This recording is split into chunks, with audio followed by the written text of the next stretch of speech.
Bharatiya Janata party కురు వృద్ధుడు మాజీ ఉప ప్రధాని ఎల్కే అద్వానీ ఉదయం తీవ్ర అస్వస్థతకు గురైన సంగతి తెలిసిందే. దీంతో ఆయన్ను అపోలో హాస్పిటల్ కి తరలించి చికిత్స అందిస్తున్నారు. గత కొన్ని రోజులుగా ఆయన ఆరోగ్య సమస్యలతో బాధపడుతున్నారు. కాగా ఈ రోజు మరోసారి అస్వస్థతకు గురవడంతో ఢిల్లీలోని అపోలో ఆసుపత్రికి తరలించి చికిత్స అందిస్తున్నారు. కాగా ఆయన ఆరోగ్యంపై ఆసుపత్రి వర్గాలు తాజా సమాచారం అందించాయి. అద్వానీని ఐసీయూలో చేర్చారు. డాక్టర్ వినీత్ సూరి పర్యవేక్షణలో చికిత్స పొందుతున్నారు. ప్రస్తుతం అతని పరిస్థితి నిలకడగా ఉన్నట్లు సమాచారం. ఈ మేరకు అపోలో ఆసుపత్రి అధికారులు వెల్లడించారు. ఈ ఏడాది ప్రారంభం జూలై 4న అద్వానీ అపోలో ఆసుపత్రిలో చేరారు. దానికి కొద్ది రోజుల ముందు చికిత్స కోసం all India institute of medical science కి తీసుకువెళ్లారు. ఎయిమ్స్ లో చికిత్స అనంతరం మరుసటి రోజు ఆసుపత్రి నుండి డిశ్చార్జ్ అయ్యారు. ఆ తర్వాత ఆగస్టు 6న కూడా ఆసుపత్రిలో చేరారు. అయితే రొటీన్ చెకప్ కోసం ఆయనను ఆసుపత్రికి తీసుకెళ్లినట్లు ఆయన కుమార్తె ప్రతిభ అద్వానీ తెలిపారు.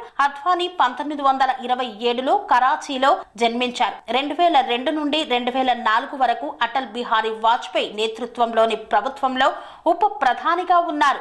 అద్వానీ తన రాజకీయ జీవితాన్ని రాష్ట్రీయ స్వయం సేవక్ సంఘ్ వాలంటీర్ గా ప్రారంభించారు. 2015లో అద్వానీకి భారతదేశపు 2వ అత్యున్నత పౌర పురస్కారమైన పద్మ విభూషణ్ లభించింది. 2024లో ఆయనకు భారతరత్న పురస్కారం లభించింది.